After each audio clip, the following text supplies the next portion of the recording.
Hello and welcome to Renegade Files, your source for exploring paranormal events, unsolved mysteries, and the weird, wild world of strangeness. I'm your host, Lex Gordon, coming to you from the Jungle Villa Outpost, deep in the uncharted tropics. This is Renegade Files, episode 124, Cloning, Science, Ethics, and Celebrity Clone Theories. Once a theme of science fiction, cloning is now a very real science that happens, on some level, every day. It's a subject that instantly ignites debates about ethics, choice and life, medical advancement, and cost-benefit. And beyond the arguments for or against the medical practice, the subject of cloning has extended into pop culture speculations and conspiracy theories when members of the entertainment class look young forever or vanish and return to seem different than we recall. On this episode, we'll go deep into all of it. The science and methods of cloning, ethics, transhumanists, Epstein file connections, and the most compelling cases of celebrity cloning conjecture. So don't rub your eyes, because you're not seeing double. Come with me now, and together we'll sneak into the controversial clandestine labs of genetic experimentation and crack the code on the good, the bad, and the ugly of cloning, science, ethics, and celebrity clone theories. Cloning.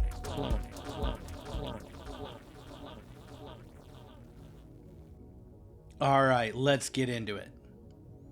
Now, there are two factors influencing how we're going to cover this today. First, there's a lot going on here, and this subject has threads that reach into a wide range of current culture. Also, we aren't going to do an exhaustive account of the history of cloning. The information isn't really chronological, so I haven't numbered the sections, but things are segmented into logical subjects, and as we go through the material, each section topic will be obvious. First, we need a basic understanding of the different cloning methods that exist. So as we move ahead, we'll know some of the terms and ways that the variations of what is called cloning are applied. To do that, we're going to take a look at two articles. One entitled Understanding Human Cloning, What It Is, How It Works, and Its Potential Uses from Doctronic.ai and reviewed by Jerome Albert Ecker, MD, Assistant Professor of Medicine at Duke University in Durham, North Carolina on May 27, 2023. And a second article called The Cloning Fact Sheet from the National Human Genome Research Institute at genome.gov. I'll just go over my notes from these two articles and give us the main points, mostly paraphrased and summarized for brevity. Also, it's very late at night here at the Jungle Villa Outpost. This episode has taken me a long time to research and write and to set up for us, and as such, I am not going to be editing out every little mistake. So if I mispronounce a word and then correct it, we'll just keep moving on. Okay, let's go. The term cloning refers to a few different processes used to produce genetically identical copies of something biological. The copied material has the same genetic makeup as the original.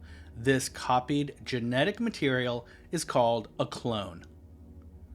Researchers have cloned a wide range of biological materials like genes, cells, tissues, and even entire organisms. There are three kinds of cloning: gene cloning, therapeutic cloning, and reproductive cloning. Gene cloning produces copies of genes or segments of DNA. Gene cloning is also called DNA cloning. Therapeutic cloning produces embryonic stem cells for experiments aimed at creating tissues to replace injured or diseased tissues. And reproductive cloning produces a full-on copy of an entire living organism. Now, before we get too deep, let's pause here and make a few distinctions so we have a foundational understanding. Looking a bit more into these three different kinds of cloning, gene, therapeutic, and reproductive, we learned that gene cloning is generally the least controversial because it doesn't involve the creation of whole living organisms, and it's primarily used for research and medical purposes, like producing insulin or treating certain diseases with genetic material that matches the patient's genes and is therefore less likely to be rejected by the immune system. This is also a goal of some of the other forms of cloning. So these terms overlap in the literature. So if you're a doctor or a medical student, cut me some slack because the jargon of genetic biology is above my pay grade, and I'm just trying to make sense of it for a layman's conversation. This is a podcast that talks about aliens, cryptids, and men in black. It is not a prerequisite for medical school, but I will try my best to get the terms right. Okay, cool. When we get into therapeutic and reproductive cloning, things get complicated quickly. Therapeutic applications target diseases like Parkinson's, diabetes, and spinal cord injuries by generating patient-matched embryonic stem cells that also will not trigger immune rejection. But it's the creation of the embryonic stem cells that raises concern. One way to obtain these embryonic stem cells is by cloning human embryos. Here, I will quote from the Doctronic article. Researchers successfully extracted stem cells from the first cloned human embryos in 2013, demonstrating the technique's medical potential despite requiring destruction of 5-day-old embryos. Each cloning attempt requires 100 to 200 donated human eggs and costs hundreds of thousands of dollars, creating major supply and funding barriers for widespread therapeutic use. End quote. Okay, so the way this works is through a process called nuclear transfer. The DNA is removed from an unfertilized egg. DNA from an adult cell, like a skin cell, is inserted into the egg. The egg is stimulated to start dividing and developing into an embryo. Then the embryo is a genetic copy of the adult cell donor. From the cloned embryo, stem cells can be extracted. Stem cells are special cells that have the ability to develop into many different types of cells in the body, and they can also self-renew. They play a crucial role in repairing tissues and are being researched for their potential to treat various diseases.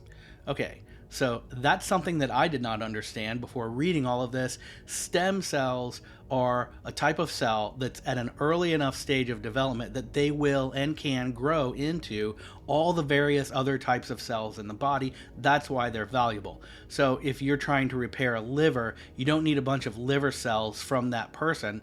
You just need a stem cell to inject into a certain location and they can grow into liver cells or other types of cells. It's fascinating. Although this can and has been done, it's far from a common procedure. There are still major obstacles to therapeutic cloning as a widespread treatment. It requires a large number of human egg cells, which are difficult to obtain. The process is very inefficient because many eggs are needed to create one viable embryo, and personalized stem cells would be extremely costly to create for every patient. Many scientists believe that it's more practical to use donated embryos left over from fertility treatments to create stem cells for research and therapies.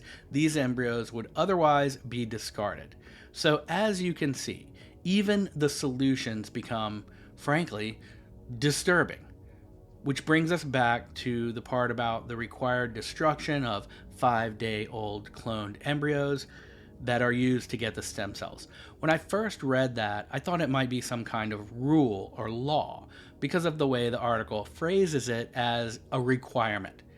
But really, it's describing a fact of the procedure.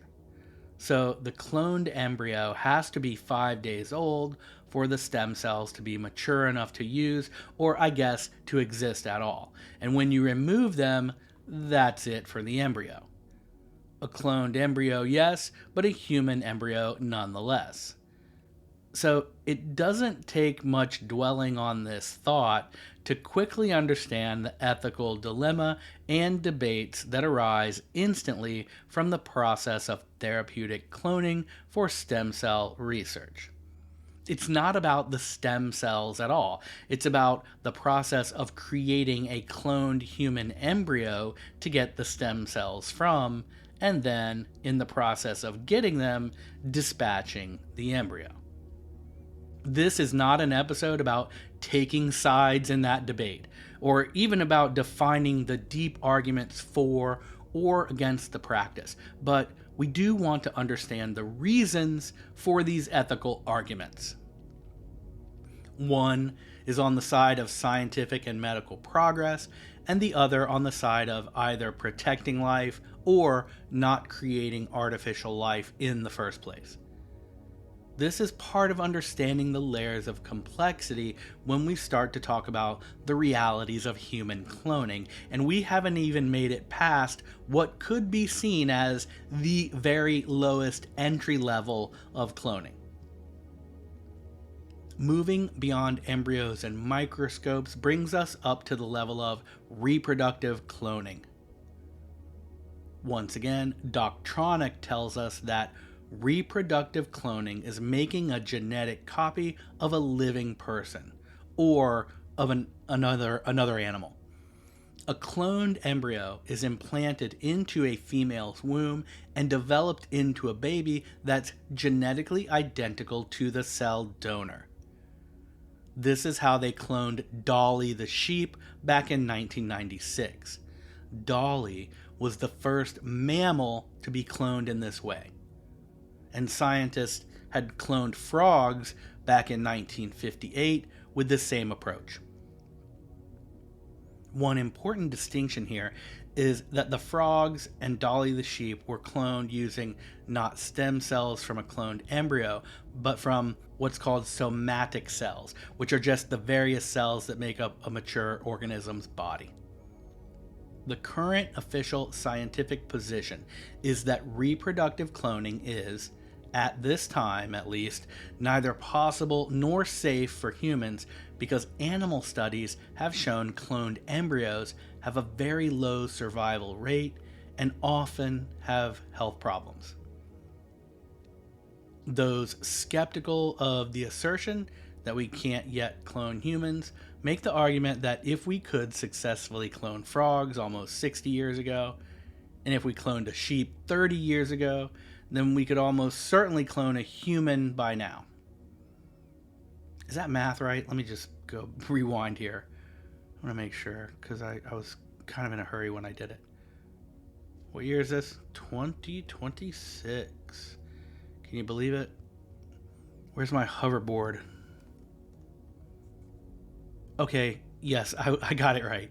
So you get the idea. So if we could clone frogs 60 some odd years ago and clone sheep 30 years ago, what can we do now? That kind of argument, right? As a side note, Dolly was essentially healthy and did live long enough to have 6 baby sheep, so lambs, of her own. But she did die of illnesses at 6.5 years old, and the average lifespan for her type of sheep is actually about 12 years. So she didn't live what could be considered an average lifespan, but she did live quite a while. But even an Even a healthy human clone would not be an exact copy of the donor. It would be more like a delayed identical twin with a different upbringing and an environment, and it would therefore be a totally different person, just like a twin is a different person. To see double into some cool stories about twins, be sure to go back and check out Renegade Files episode 64, The Fascinating Connection of Twins. So this is the basic science behind what we know as cloning. Therapeutic cloning may hold immense potential for medicine, but it also results in difficult ethical questions about the creation and destruction of embryos, mainly human embryos. Reproductive cloning, that is, making a fully cloned human being, is widely condemned as unsafe and unethical. As the science advances, societies around the world will have to figure out how to approach cloning research, how to balance scientific gains with the realities of therapeutic cloning and ultimately reproductive cloning, and determine what guardrails to put into place concerning the creation of life by cloning at all levels. If you like listening to Renegade Files and would like to keep me making these episodes for you, join the Renegade Files agency on Patreon to get exclusive agent-only bonus episodes, the Dark Intel Files, and secret dispatches. You can check out everything I've made for you there, totally free for a whole week, by going to patreon.com/renegadefiles. There's also a link in the show notes. And become an RFA agent today. Thank you if you're already a patron. You make this show possible. In 1997, shortly after Dolly the sheep was cloned into the world, then President Bill Clinton announced his proposed legislation to prohibit human cloning. That speech is still available in many places, so let's listen to part of it right now. Attempting to clone a human being is unacceptably dangerous to the child and morally unacceptable to our society. I believe strongly that this conclusion reflects a national consensus, and I believe personally that it is the right thing to do. Today, I am sending legislation to the Congress that prohibits anyone in either public or private sectors from using these techniques to create a child. Until the day I sign the legislation into law, the ban on federal funding I declared in March will remain in effect.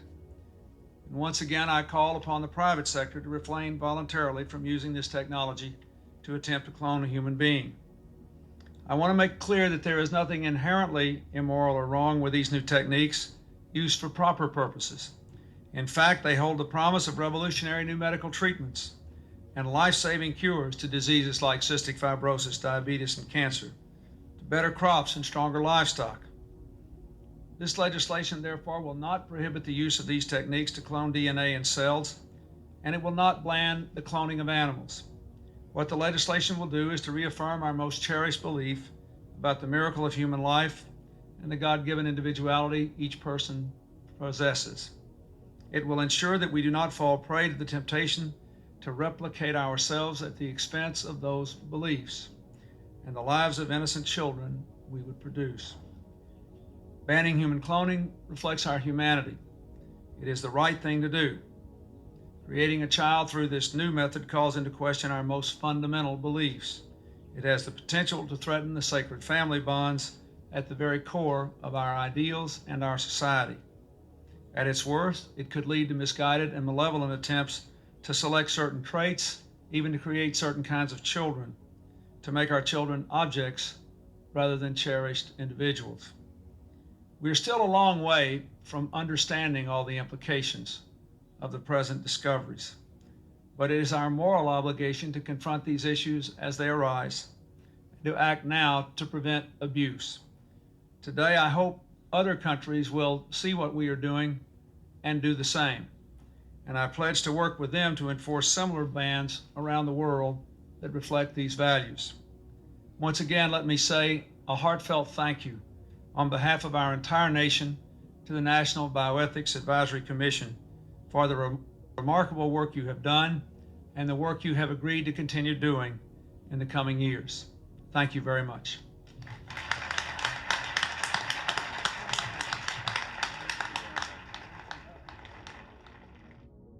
So that sounded very honest, reasonable, and well thought out. Bill Clinton's legislation to prohibit human cloning was proposed to Congress, but ultimately it was never passed into law. However, he did implement a ban on the use of federal funds for human cloning research, which remained in effect until Obama did away with it. So this is where things begin to take a few dark turns. Regulation always lags behind innovation because cutting edge innovative science operates on a leading threshold that's far ahead of any governmental rules or laws, and government legislation, particularly in large bureaucracies like the American government, moves very slowly. In the case of the early days of reproductive cloning, as soon as that first sheep actually lived, people instantly realized the reality of human cloning was at least on the table. Advisory boards mobilized, and the sitting president met with his cabinet and the heads of whatever congressional committees were looking into the situation, and we just heard his opinions and plans, at least his publicly conveyed opinions and plans, and the first thing he did was remove any federal funding for human cloning procedures. Then his legislation to ban the process outright failed. So what does this do? Well, it shifts the financing of the research into the private sector. This accomplishes two things. First, it speeds up the entire process because it releases the research from the bureaucratic hoops of securing federal funds. Second, it removes any transparency requirements on the front end, and it also releases the science from the requirements of having to respond to Freedom of Information requests. Private labs and companies have no obligation to provide information to any such request. So on the surface, Clinton appears to be against human cloning because he took away federal funding for it and he tried to make it illegal. But in reality, his actions privatize both the funding and the data surrounding this activity. I'm not saying this was his outright intention, but it was the result. President Obama lifted restrictions on federal funding for embryonic stem cell research on March 9, 2009, through an executive order. Then, we have a nefarious character, the arch villain of our age, Jeffrey Epstein, begin to show up in this conversation. Several scientists and associates reported that Epstein told them he wanted to, quote, seed the human race with my DNA, end quote. As many as 4 people made this same assertion, indicating that this wasn't just a passing quip, but something that Epstein believed in enough to repeat multiple times. This is as creepy as it sounds, and it brings up multiple issues, including eugenics, which is something we know Epstein was a fan of. So, this is the process of genetically modifying or selecting treasured attributes to engineer a better population. In fact, this is exactly what Bill Clinton refers to in the speech we just heard when he says, quote, at its worst, it could lead to misguided and malevolent attempts to select certain traits, even to create certain kinds of children, to make our children objects rather than cherished individuals. End quote. Then we have a video of Epstein Island survivor Juliette Bryant talking about Epstein's involvement with human cloning. Should I read this, or do you just want to listen to her claims? Yeah, it's not that long. It's not that long, so let's just hear this in her own words. Give me 1 second and I'll pull it back up. All right, this video has been posted in multiple places online, but the particular one I'm playing is a video entitled Epstein Island Survivor Juliette Bryant Believes Jeffrey Epstein Was Involved in Human Cloning, and this is up on BitChute by a user called Pirate Pete. And we're just gonna start it from the beginning here. So once again, this is Epstein Island survivor Juliette Bryant telling us about some of the things Epstein was up to with him and his friends. My name is Juliet Bryant. I was kidnapped by Jeffrey Epstein 21 years ago. I'm 41 years old now. This happened when I was 20. I met him when he was in Africa with Bill Clinton. I was taken there to model and soon kidnapped to the island. I was taken to all the properties over an 18-month period. Many unexplained things happened to me there. I've been trying to write a book about it. Not trying to make money, but trying to help share information and also looking for answers. The media is lying. Epstein's accomplice, Maxwell's family, used to own the media. It's not the victims lying, it's the media lying. Also, some of the victims have been dying suspiciously, such as Carolyn, who testified against Maxwell. She died and it took the media 6 months to speak about it. I saw at least 60 girls when I was there over the time, but I didn't see any girls being trafficked to other men. I also wasn't trafficked to other men, but I did see scientists there. I also met Michael Bay, the movie producer. He made a movie about cloning, The Island, the movie is called. He made the movie in 2005, and I met him in 2004 at Epstein's New Mexico ranch. He denied being there, but I saw him there. Epstein worked with the CIA and Israeli Mossad, and so did Maxwell and Wexner, apparently. Epstein told me he worked with CIA. Michael Bay also apparently met with the CIA. Okay, so this gets really weird. As she said, she met Epstein while he was in Africa with Bill Clinton. She was taken to various Epstein properties over the course of 18 months when she was 20 years old. She says the CIA is behind a lot of this and that Maxwell's family owned much of the media, and we know that this is true. She also talks about meeting Michael Bay, who is the Hollywood director who made the movie The Island, ironically titled, about human cloning. This gets us into the whole predictive programming thing. Dive fully into that in Renegade Files episode 31, Pop Culture Smokescreens. I mean, it's all so twisted, right?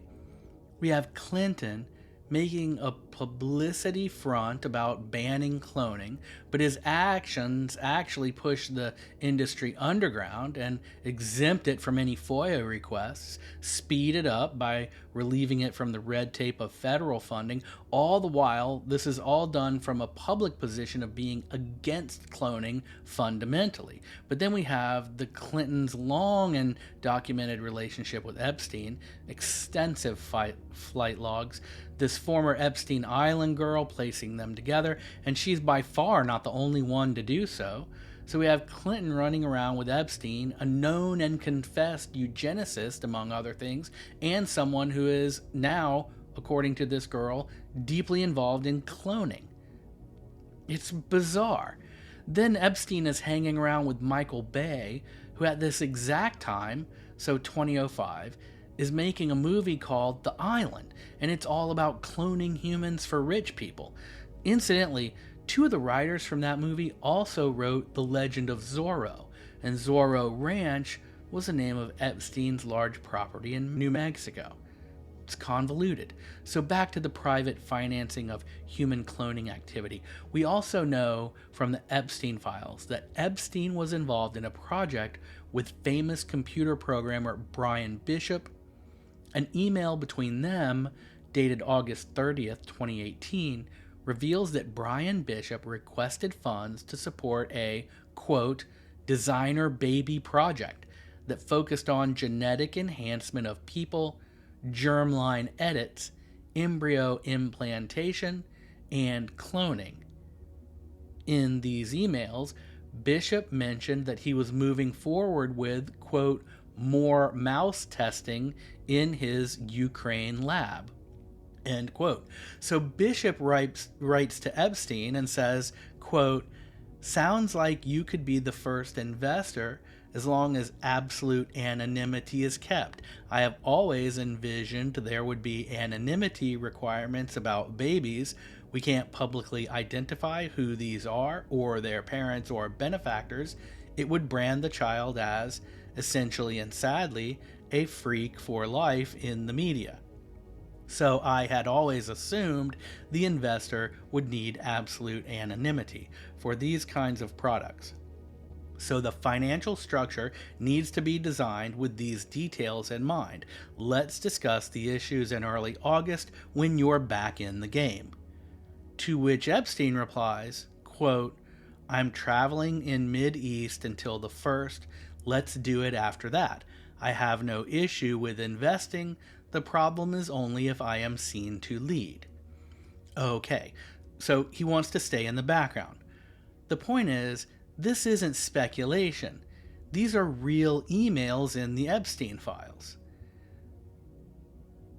There's also a diary from one of the girls Epstein trafficked, and in it, she recounts how she was used as a human incubator to birth a cloned baby that was immediately taken from her. Horrible stuff. The girl mentions in her diary that it was, quote, "a Nazi-like effort to create a superior gene pool," end quote.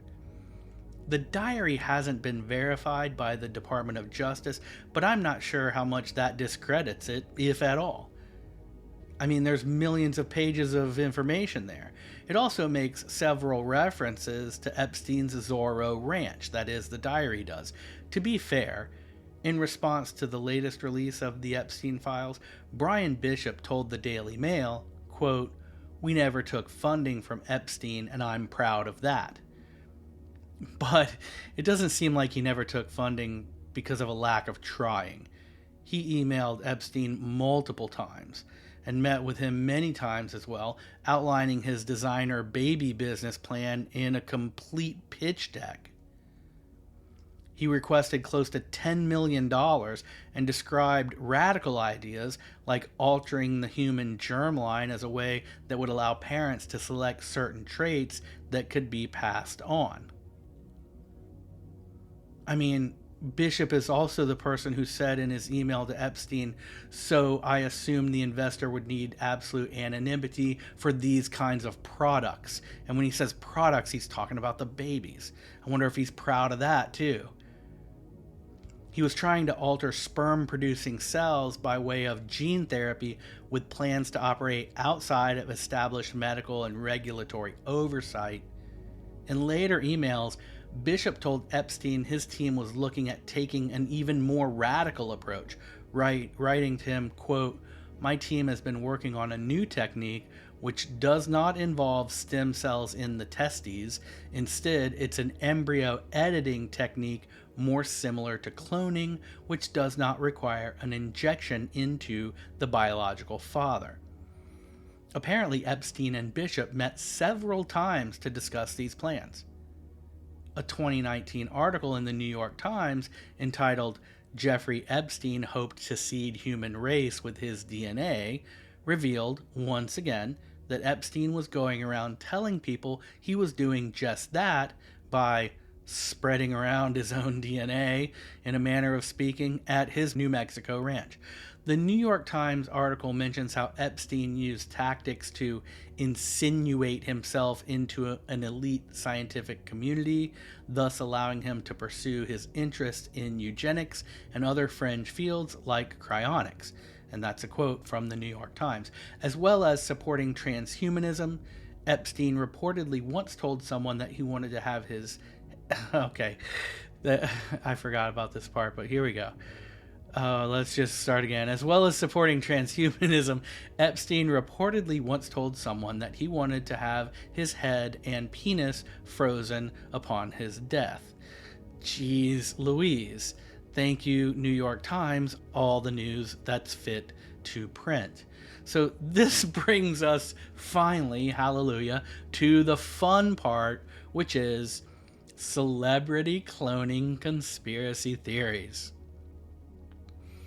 All right, this section becomes heavily visual because a lot of it's based on comparing one celebrity photo to another, and so I'm going to put all these either public domain or fair use or properly licensed photos into the dark intel files for this episode in the RFA agency on Patreon, and I'm going to make that post totally free so anyone can go there and see it.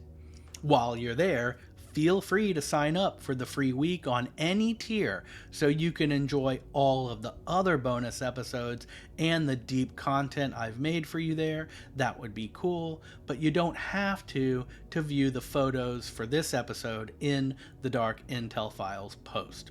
So first up is one of our favorite conspiracy theory poster girls, the ubiquitous Taylor Swift, who some internet denizens have claimed is the living, breathing human clone of Zena LaVey. Zena LaVey is, of course, the daughter of Church of Satan founder Anton LaVey. And the two, that is, Taylor Swift and Zena LaVey, do really look alike. Same curved mouth, same mouth corners and bow-shaped lips, same eyes and eyebrows, same hair, same cheeks, and almost identical chin. On one hand, a lot of pretty blonde girls do look alike, but comparing the photos reveals uncanny resemblances. But aside from a few Taylor Swift videos with arguably satanic imagery or themes, no other evidence is ever cited with regard to this theory. The two just look alike. Next up is Will Smith.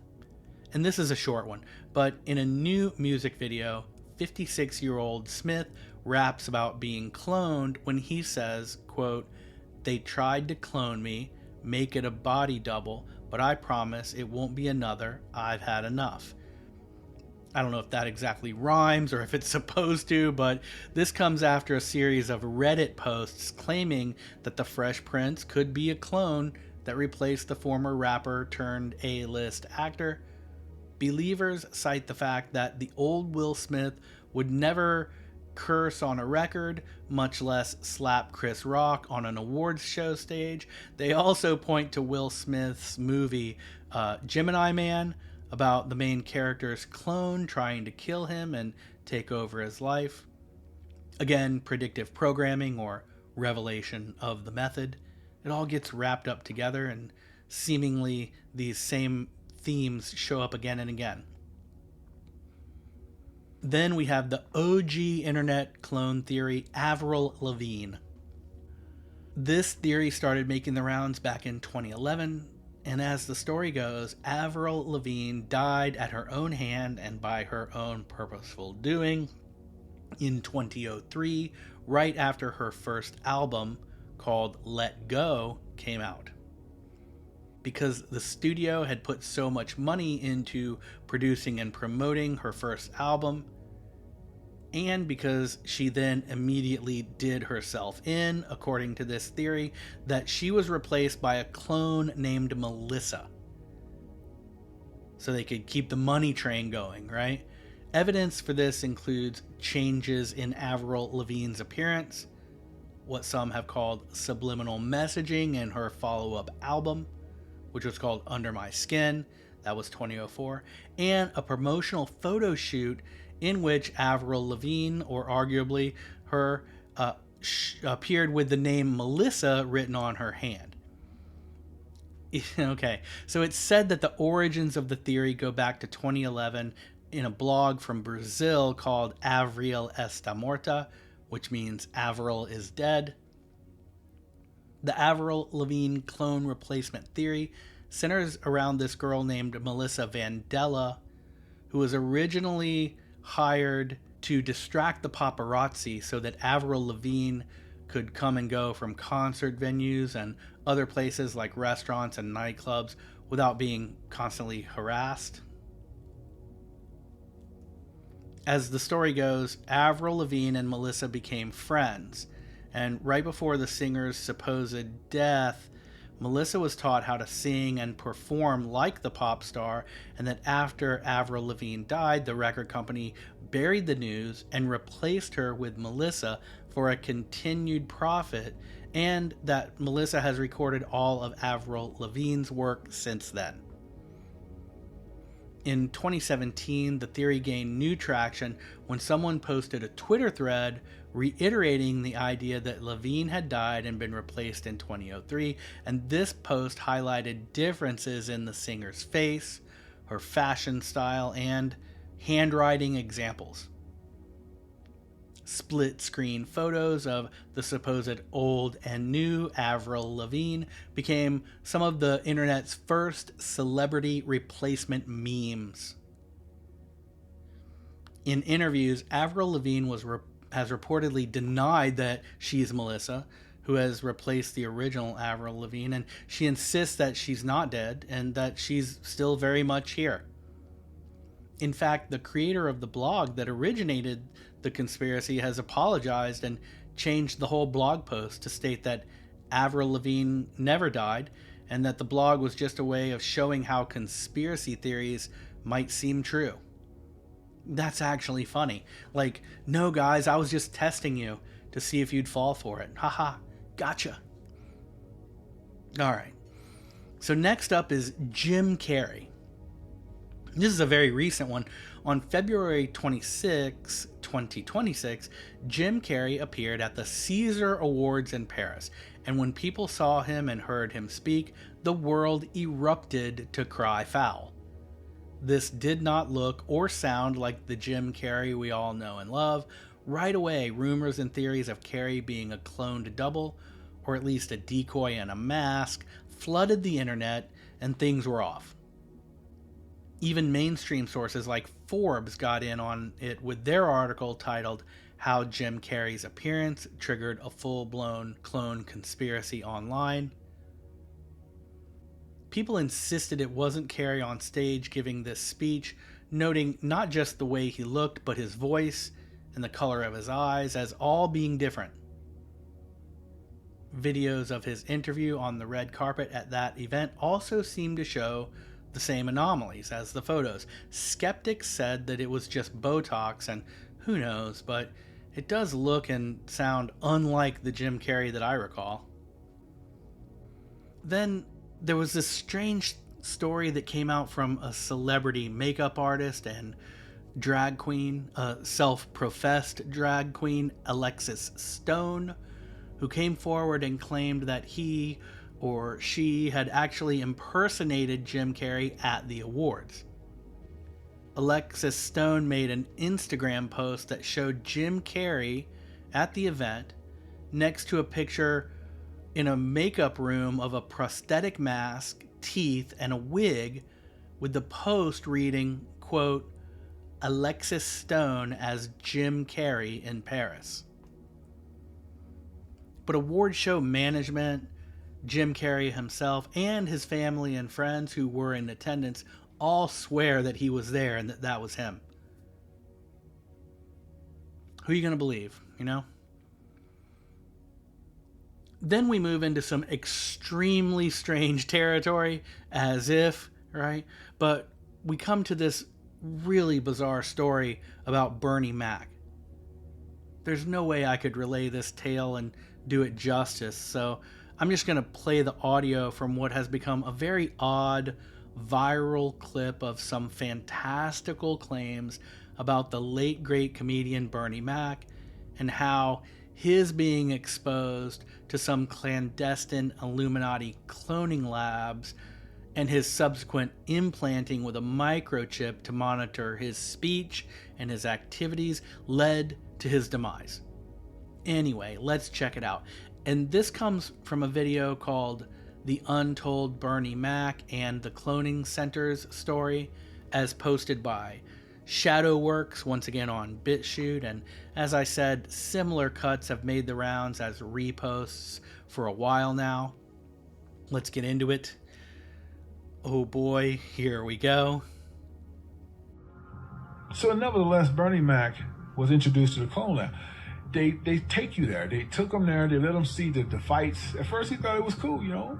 It was like eyes wide shut. They in front of you. They doing bizarre things, man. You going, damn, right? But the part that tripped him out, how they showed him They literally showed him how they clone people. They take the real person and put them off to the left and make 2 more of you. It blew his mind. Just like they did the dogs, the fish, all of that. He's like, wait, I'm tripping. That ain't a real person. Then they start, they stab the person to make you see they bleed. They're real. And they can feel that pain. You understand?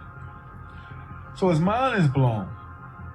Now, he done been a couple of times, and the only time they would be willing to put you in shackles so you don't talk, if he's not bringing revenue. But Bernie Mac is funny as hell. Bernie Mac bringing a lot of money, so he said, we're going to let him make movies. He ain't going to say nothing. He know what's good for him. And who's going to believe him anyway, right? So this was heavy on Bernie, very heavy on him. But they already had him chipped. Once they take you to the clone lab, you have to get chipped. Steve Harvey is chipped, Oprah's chipped, D.L. Hughley is chipped, Said Entertainers. That's why they don't say nothing. And this is what happened to Bernie. When Bernie started to have these conversations, they can hear everything he's saying, so they made him go into pain more. So they can put your body in pain. He's still, I'm hurting. So Bernie had a talk with Steve Harvey, D.L. Hughley, and Said Entertainer, because he believed he could talk to them. He's like, man, we got to tell somebody about this shit, man. Cloning people? They advised him, hey, man, this shit been going on since the 40s. We're going to make our money. Steve Harvey, big lip ass, right? So Bernie was really adamant about it. It was heavy on his head. So Bernie did the King. They let him do that tour. He came back. He still was cool. But shortly thereafter, he did a movie with, I believe, with Samuel Jackson. I ain't for sure. And he was still good. But shortly after that movie got done, he kept bringing it up. So Steve goes and rat him out. Well, they knew what he was saying, but Steve was like, he's becoming a problem. So they hold a meeting without Bernie. All right. So, yes, that's bananas.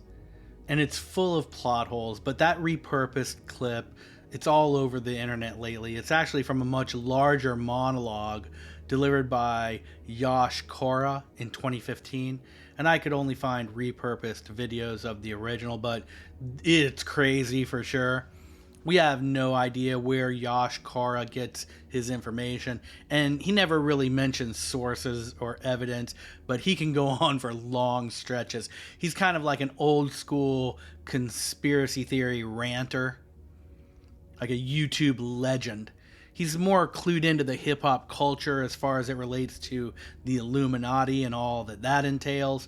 One of his videos has in the description section a note about the beginning of 50 Cent's official music video for the song In the Club being a portrayal of a cloning lab. I had never seen it, so I watched it and was blown away. It's not metaphorical in the least. It's a straight depiction of a cloning lab hidden out in the desert. Eminem is in the video on TV screens, in this waiting room, and also in person, which is crazy because Eminem comes up over and over in the celebrity cloning theories also. Also, why do we get this freaky cloning lab sequence for nearly a minute in a music video in a rap song about going out to the nightclubs? I mean, okay, music videos are weird as a whole, and they often show scenes unrelated to the lyrics or the song, but this just seems extremely odd.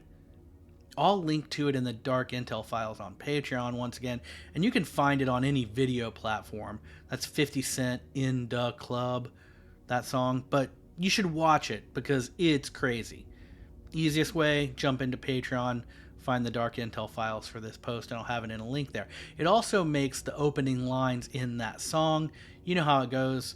What does it say? Like, go shorty, it's your birthday. We're gonna party like it's your birthday. It makes it all seem so creepy. I always thought those lines seemed awkward and out of place in the song. But if it's all hinting at cloning, and it's the clone's birthday, as it were, because that person was just made, and we do watch just that happening in the video, it's weird, man. Right? There's also a music video for Britney Spears' song Break the Ice, and the visuals in that video are essentially a beat-for-beat copy of the anime feature film Ghost in the Shell. But in the video, Britney Spears at the end destroys a cloning lab filled with all the Britney Spears clones. People who say that Britney Spears was replaced with a clone have made a huge deal about this fact. You also have that entire conservatorship debacle where Britney was essentially a slave to her father throughout her entire career, and that whole thing gets extremely bizarre, and I'm not going to go deep into that right now. But some people have said that that video was her metaphor of a fantasy about breaking free from that control, but I'm really not sure how much creative input Britney Spears herself would have had into that music video. But the whole thing is strange either way. Let's move on. We come to Jamie Foxx.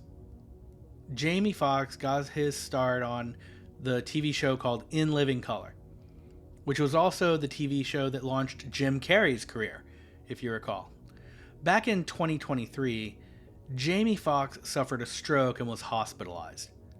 While there, he claimed to see his clone walk into the room, and he made a joke about his clone being white and saying that the industry was trying to clone him, and news of all this spread across the internet, and a rumor was born. Jamie Foxx eventually made a full recovery from the condition and went home to recuperate. But his first public appearances after all this were met with scrutiny by internet sleuths, saying he didn't look the same.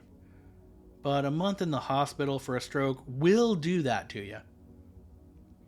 It didn't help the matter that Jamie Foxx had starred in a movie called They Cloned Tyrone, all about an unlikely trio of crooks who discover and set out to expose an underground government cloning lab. That movie was finished in 2021, but it wasn't released until 2023, so it came out right on top of the whole Jamie Foxx in the hospital saying he had been cloned thing hit the internet. But it does feel a bit rich, right? Skeptics and debunkers have a really easy job. All they have to do is say, coincidence. And yet, over and over, we have situations like this. Jamie Foxx ends up in a hospital, wakes up yelling about them trying to clone him. Then a movie starring him comes out, where in that movie, he plays a guy who gets cloned. Coincidence. Then a girl who was kidnapped to Epstein's island says that Epstein was involved in cloning. Then we find emails between him and a guy trying to start a designer baby cloning business. Epstein tells multiple people he wants to seed humanity with his DNA, that he's in favor of embryo clones put into human female incubators.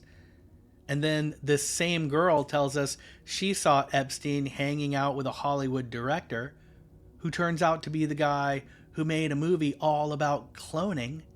And what's that movie called? The Island.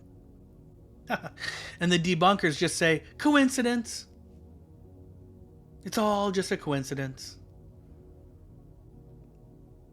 So, if you don't think it's a coincidence, or even if you do, tap follow real quick wherever you're listening to stay connected and to help Renegade Files thrive.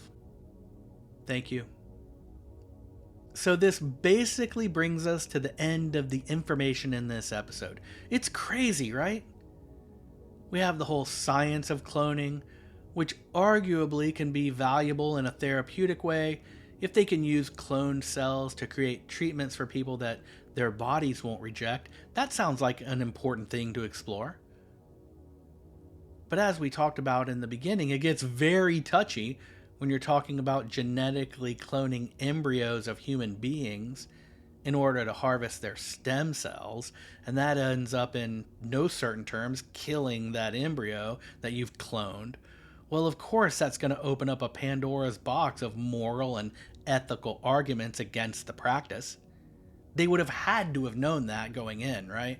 Then we make this leap from that to the next step, which is fully cloning a living human being.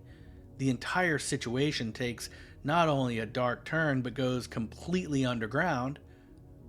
partly because it's an industry that was, until 2009, supported entirely by private funds. There's no federal law prohibiting human cloning in the USA, but many states do have their own laws that either prohibit or regulate different forms of cloning. For example, 7 states ban all forms of human cloning, while others allow therapeutic cloning but prohibit cloning to produce children. So this history has caused much of the science to go underground into secretive private labs, where public oversight is scarce and the institutions are exempt from Freedom of Information Act requests. So the fact is, the public really has no idea how far this science has come. Official reports tell us that cloning a full-on living human being is dangerous, that anytime you clone a mammal, you end up with problems, diseases, and short lifespans. But the fact is, we successfully cloned a sheep 40 years ago. A sheep that was healthy enough and lived long enough to have 6 babies of its own.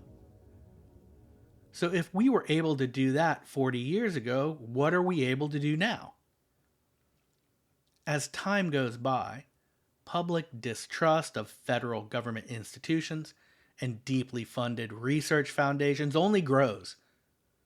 So then, when a celebrity that we all have known for years, of whom there is a permanent visual record simply by virtue of the business that they're in, I mean, they make movies and videos and commercials and they're on TV all the time, so there's a record of who they are and what they look like. So when they suddenly show up one day with different colored eyes, looking different and acting differently, people blend that with this distrust of the government and distrust of these clandestine, privatized, very secretive biomedical research organizations, plus the fact that we know we were able to clone a sheep 40 years ago, but that we haven't heard much about cloning in the public discourse since then. And so people with access to the internet speak their mind, and you get these situations where conspiracy theories focused on cloned celebrities grow like wildfire. Then we start to look at a specific subsection of the art that these people create. And actually, it's not even a subsection at all. It's just sort of a random scattering of creative endeavors. Everything from a rap video to a pop song to a feature film, we see the subject of cloning labs and cloning and underground cloning facilities and who's populating these entertainment products. Eminem, Britney Spears. Epstein, who trafficked girls to an island, was interested in cloning and creating designer babies, and he's hanging out with a guy who makes a movie about cloning and names that movie The Island. I know I mentioned that before, but it gets ridiculous. And I know that correlations like this don't necessarily mean causation. That's true. But when you stand back and look at it all together, it does beg the question, which is, exactly what is going on here? I guess in the end, we wouldn't need laws or even debates about laws to prohibit human cloning if it were something that really was impossible to do. Thank you sincerely for investigating the twisted world of cloning with me. Subscribe or follow this show now so together we can meet here next time and explore the deepest covert stories of UFOs, cryptids, aliens, hauntings, conspiracy theories, and unsolved mysteries.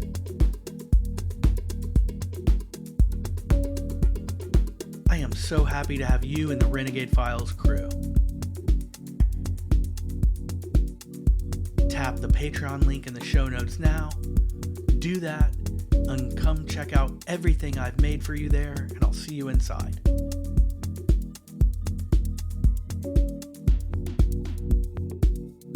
Until our next adventure, I'm your host, Lex Gordon.